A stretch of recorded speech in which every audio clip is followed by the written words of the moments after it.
आणि तुम्ही खूप मोठ्या मनाने सांगितलं की तुमचा पुरस्कार तुम्ही पत्नीला जो आहे तो अर्पण करताय, त्याच्यासाठी फार मोठं मन लागतं आणि यासाठीच आम्ही काम करत असतो की समानता असली पाहिजे. समानता ही फक्त संविधानात नाही तर ती आचरणात असली पाहिजे, अंमलबजावणीत असली पाहिजे. मगाशी संतोषजींनी सांगितलं की तुमचे अनुभव शेअर करा, पण अनुभव किती शेअर करायचे? दररोजच इतके अनुभव असतात.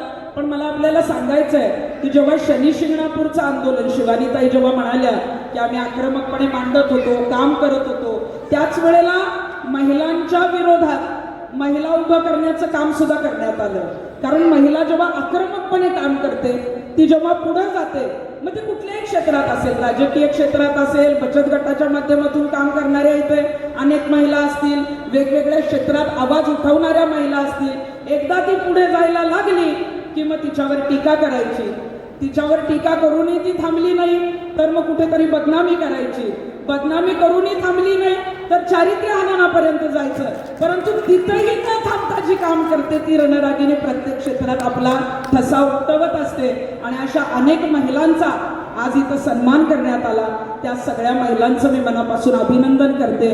वेगवेगळ्या क्षेत्रात काम करणारे, अगदी नगरसेवक असतील, ग्रामविकास अधिकारी असतील, अगदी शेतीच्या संदर्भात काम करणारे अनेक जण असतील, पर्यावरण प्रेमी असतील, ज्या सगळ्यांचा पुरस्कार देऊन इथं सन्मान करण्यात आला, मी त्यांना आवर्जून सांगेन की प्रत्येक जण जो काम करतो ना, तो सुरुवातीला काय कुठल्या पदावर नसतो, तो संघर्षातून आलेला असतो.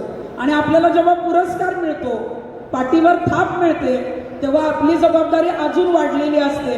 कारण आपण जे काम करत असतो ते चांगलं काम करतोय याच्यावर शिक्कामोर्तब या पुरस्काराच्या माध्यमातून झालेलं असतं. त्यामुळं तुमची काम करण्याची जबाबदारी वाढलेली आहे. आपल्याला अजून चांगलं काम कसं करता येईल ते आपण करावं. आणि वर्तमानपत्र, पत्रकार, हे बघा, पत्रकार हा लोकशाहीचा चौथा स्तंभ आहे. मी असं म्हणणार नाही की माझ्या विरोधात काही छापू नका, छापलंच पाहिजे.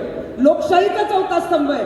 लोकशाहीमध्ये जे काय घडतं, उद्या मीच बोलेल तेच छापलं पाहिजे अजिबात नाही. उद्या जर मी कुठं चुकले तर ते सांगण्याचं जे लेखणीतून माध्यम आहे ते पत्रकार आहे. आणि आज तृप्ती देसाई जेव्हा राज्यात नाही, देशात, अगदी परदेशात माझं जिथं नाव लोकांना माहीत झालं ते या पत्रकारांमुळेच माहीत झालेलं आहे. कारण विरोध प्रचंड होता. आम्ही म्हणत होतो आम्हाला प्रवेश करायचा आहे, आमची इच्छाशक्ती प्रबळ आहे.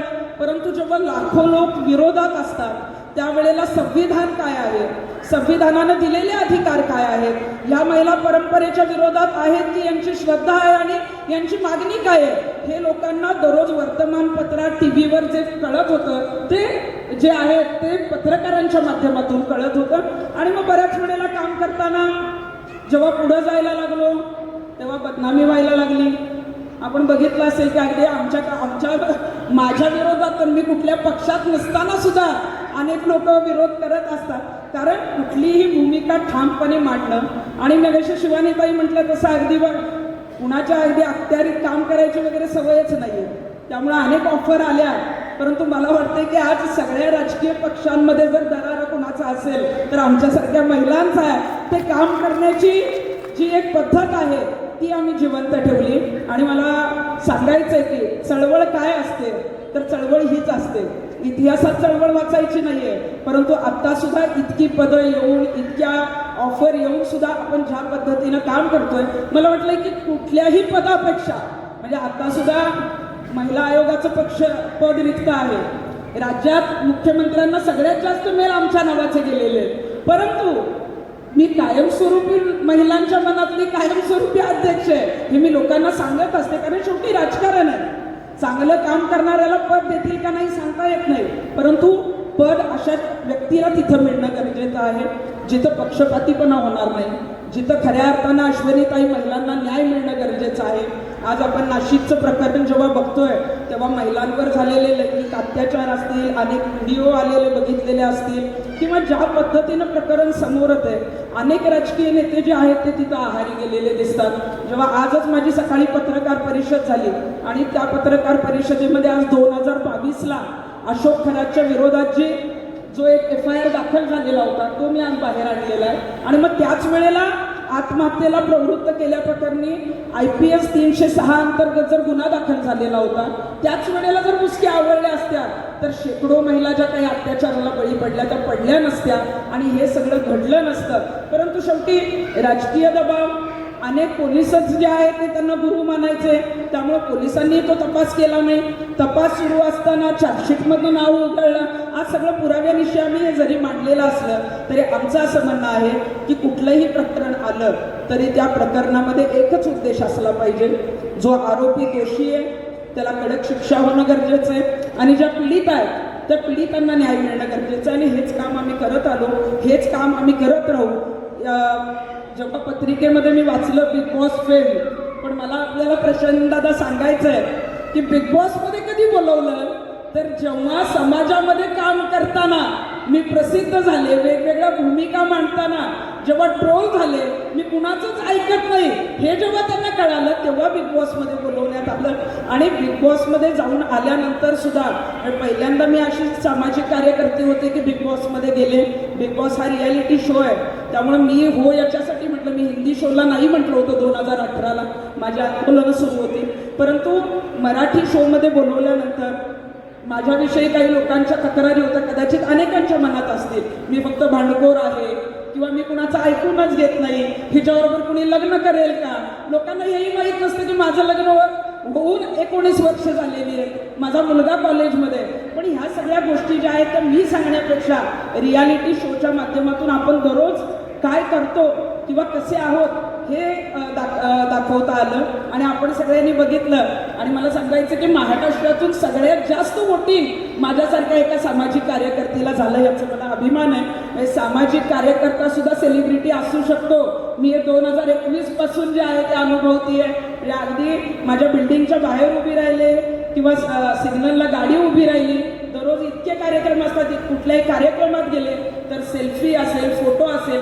मला वाटतं की जेव्हा प्रामाणिक आपण काम करतो ना त्याची पावती आपोआप मिळत असते, ती कुणाकडे मागायला लागत नाही.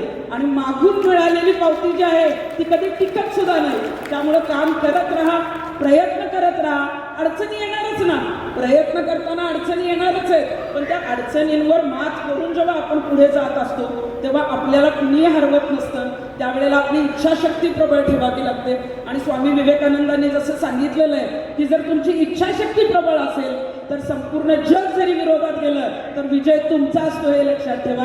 आणि शनी शिंगणापूरच्या आंदोलनात आपण बघितलं असेल की 400 वर्षांची परंपरा जेव्हा शनी शिंगणापूरच्या चौथऱ्यावर महिलांना सोडत नव्हते त्यावेळेला अनेक वेळेला सांगितलं गेलं की तृप्ती देसाईंच्या 40 पिढ्या आल्या तरी आंदोलन यशस्वी होणार नाही. संतोषजी, तुम्ही मग अशी म्हटलं माझे मिस्टर आले, कदाचित शेवटच्या लाईनमध्ये असतील, त्यांचा मला खूप मोठा पाठिंबा आहे. आणि ते मागे यासाठी बसतात, मध्यंतरी ही कामं करत असताना अनेक वेळेला माझ्यावर हल्ले करण्यात आले, मला 2 वेळा संपवण्याचा डाव होता. आणि हे काम करत असताना आपण जेव्हा चांगलं काम करतो ना तेव्हा संपवण्याला आलेले किंवा हल्ला करणारे लोक सुद्धा माझी गाडी फोडली, ब्लॉक टाकले. परंतु मी मात्र जिवंत राहिले आणि मी ठरवलं की पुनर्जन्म मिळाला तर आपण चांगलंच काम करायचं आणि ते चांगलं काम आम्ही करत असतो. मिस्टरांचा जेव्हा उल्लेख झाला तर त्यावेळेला शनी शिंगणापूरचं आंदोलन म्हटल्यावर शनीचं आंदोलन. मग माझ्या मिस्टरांना फोन यायचे की तुम्हाला 7:30 लागेल बायकोला आवरा.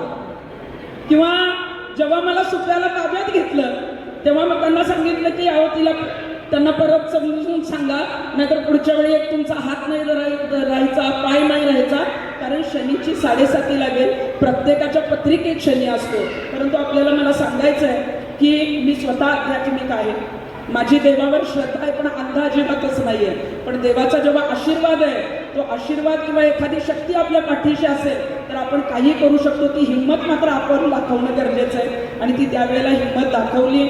आणि मला आता आपल्याला अभिमानानं सांगेन मी की आत्ता जो आहे ते म्हणजे सुवर्णताईंना माहीत नसेल, JNU युनिव्हर्सिटीमध्ये माझ्यावर PhD झाली आणि ती आता पॉलिटिकल सायन्सला अभ्यासाला आहे. जेव्हा फ्रेंचमध्ये युरोपमध्ये जेव्हा एक डॉक्युमेंटरी रिलीज करायची होती किंवा आमच्यावर शूट करायची होती त्यावेळेला आम्हाला ट्रान्सलेटरच्या माध्यमातून त्यावेळेला फोन आले की तुम्ही युरोपला या आम्ही तिकीटं पाठवतो आणि आम्हाला तुमच्यावर जे आहे ते सगळे जे आहे तो चित्रपट काढायचा आहे. आणि त्यावेळेला मी सांगितलं होतं की माझ्यावर अनेक गुन्हे दाखल आहेत, माझा पासपोर्टच निघत नाही, परंतु आपलं काम असं पाहिजे की त्याची दखल सगळेच घेतात. आणि त्यांना जेव्हा सांगितलं तर युरोपची टीम इथं आली, चित्रपट जो आहे तो सगळा शूट केला आणि तो फ्रेंच भाषेमध्ये जो आहे तो रिलीज झालेला. मला माझा मोठेपणा सांगायचं नाही, पण इथं अनेक महिलांची संख्या जास्त आहे. आपण काम करत असताना टीका होते म्हणून थांबले असते तर मी तिथेच राहिले असते, परंतु टीका जशी जशी वाढत गेली, जसा जसा विरोध होत गेला तसं तसं मी जिल्ह्याच्या बाहेर, राज्याच्या बाहेर, देशाच्या बाहेर आणि परदेशात सुद्धा प्रसिद्ध झाले. त्यामुळं काम आपलं चांगलं असेल आणि आपल्याला जर माहीत असेल की आपण चांगलं करतोय आणि त्याच्यावर आपण ठाम आहोत तर ठामपणे काम करत राहा. मी एवढंच सांगेन. आणि मला या कार्यक्रमाला आपण आवर्जून ते नगराध्यक्ष झाल्यापासून पहिल्यांदाच त्यांनी अतिक्रमणामध्ये हात घातलाय. पण मला आपल्याला सांगायचं आहे की जे कोणी करू शकलं नाही ना तेच तुम्ही करायचं.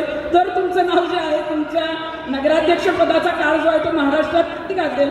जेव्हा कोणी करू शकलं नाही, काही गोष्टींना जेव्हा घाबरत होता बघा, विरोध होणारच आहे, बातम्या विरोधात येतील, येऊ देत. माझं तर म्हणणं, मी पत्रकारांना कधीच सांगणार नाही माझ्या विरोधात बातम्या देऊ नका. मी चुकले, माझ्यावर कोणी टीका केली तर ती आलीच पाहिजे, परंतु त्याला आपण काय प्रत्युत्तर देतोय, आपण ते काम कशासाठी करतोय, आपला हेतू काय आहे, तो उद्देश काय आहे, हे जेव्हा आपण जनतेला पटवून देतो ना तेव्हा आपण सक्सेस होऊ शकतो. त्यामुळे तुमच्या माध्यमातून ते काम पुढे करावं, आपल्याला मनापासून शुभेच्छा देते. नगराध्यक्ष झाल्यापासून पहिल्यांदाच त्यांनी अतिक्रमणामध्ये हात घातलाय. पण मला आपल्याला सांगायचं आहे की जे कोणी करू शकलं नाही ना तेच तुम्ही करायचं. तर तुमचं नाव जे आहे तुमच्या नगराध्यक्ष पदाचा काळ जो आहे तो महाराष्ट्रात गाजेल. जेव्हा कोणी करू शकलं नाही, काही गोष्टींना जेव्हा घाबरत होता बघा, विरोध होणारच आहे, बातम्या विरोधात येतील, येऊ देत. माझं तर म्हणणं, मी पत्रकारांना कधीच सांगणार नाही माझ्या विरोधात बातम्या देऊ नका. मी चुकले, माझ्यावर कोणी टीका केली तर ती आलीच पाहिजे, परंतु त्याला आपण काय प्रत्युत्तर देतोय, आपण ते काम कशासाठी करतोय, आपला हेतू काय आहे, तो उद्देश काय आहे, हे जेव्हा आपण जनतेला पटवून देतो ना तेव्हा आपण सक्सेस होऊ शकतो. त्यामुळे तुमच्या माध्यमातून ते काम पुढे करावं, आपल्याला मनापासून शुभेच्छा देते. गगन